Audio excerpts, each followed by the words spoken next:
Budget की तैयारियां अब जोरों पर हैं। नॉर्थ ब्लॉक संसद भवन के आसपास टीवी कैमरों का जमघट बन गया है।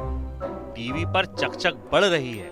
चुनाव और बजट के बीच कौन ज्यादा दिलचस्प है, इसको लेकर कयासों की पतंग लंबी हो रही है।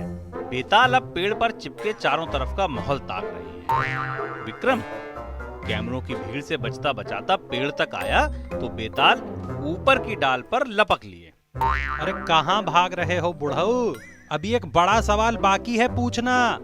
अरे छोड़ भी यार अब पीछा, ऊपर से बनते नए संसद भवन का नजारा तो लेने दे भाई।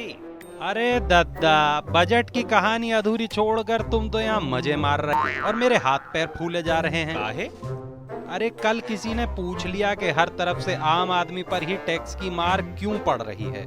सोचा तुम ही से पूछ लूं चलकर। क्यों, मैं क्या प्रवक्ता हूँ सरकार का?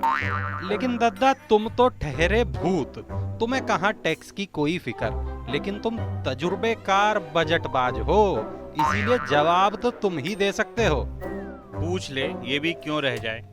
अच्छा, इनकम टैक्स देने वाले बड़ी डींगे मारते हैं जैसे उन्हीं के पैसे से पूरा देश चल रहा है, और कोई टैक्स नहीं देता क्या? ये बड़ा पाखंड है। टैक्स तो सब देते हैं, कमाई हो या ना हो, गरीबी हो, भूख हो, बीमारी हो, लेकिन खपत पर तो सबसे टैक्स लिया जाता है राजन। अच्छा दद्दा, यानी दुनिया में आए हैं तो टैक्स तो देना पड़ेगा।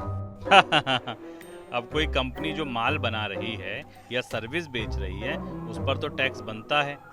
हाँ, ये तो सबसे वसूला जाता है।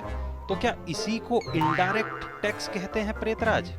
हाँ जी, कंपनियां इसी टैक्स को सीधे ग्राहकों पर डाल देती हैं। यानी जो टैक्स उनसे सरकार लेती है उसे आपको ही चुकाना पड़ता है। कंपनियां तो सरकार के लिए टैक्स वसूलती हैं। अच्छा, लेकिन क्या कंपनियां टैक्स नहीं देती? कंपनियां अपनी कमाई पर टैक्स तो देती हैं, लेकिन उनको तमाम तरह की रियायतें हैं। वे तमाम खर्च दिखाकर टैक्स बचा लेती हैं। कच्चे माल पर भी टैक्स जीएसटी में वापस आ जाता है। लेकिन हमारे तो खर्च टैक्स फ्री नहीं है भाई बेताल। बहुत सही राजा, अब खेल समझ आने लगा तुझे भी। अच्छा बेताल, ये बताओ कि जीएसटी से क्या फायदा हुआ हमें? ना तो महंगाई कम हुई और ना पूरे देश में एक टैक्स रेट हुआ। बस यही तो दिक्कत है तुम्हारी, अजीबोगरीब सवाल पूछते हो।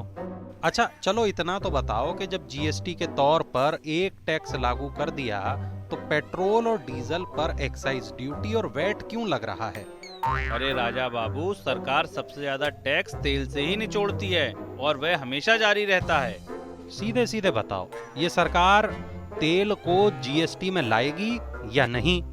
फिर उल्टे सवाल कर रहा है तू। विक्रम क्या मानेगा नहीं? अरे प्लीज भड़को मत दद्दा, ये बताओ कि भारत में आम लोग ज्यादा टैक्स देते हैं या कंपनियां? तू बस इतना जान ले, 2010 में केंद्र सरकार के प्रति 100 रुपए के राजस्व में कंपनियों से 40 रुपए और आम लोगों से 60 रुपए आते थे। 2020 में कंपनियां केवल 25 रुपए दे रही और आम परिवार 75 रुपए टैक्स में दे रहे। अच्छा सुनो तो। अब कोई सवाल नहीं, मैं चला। अगले साल मिलेंगे अब बजट पर।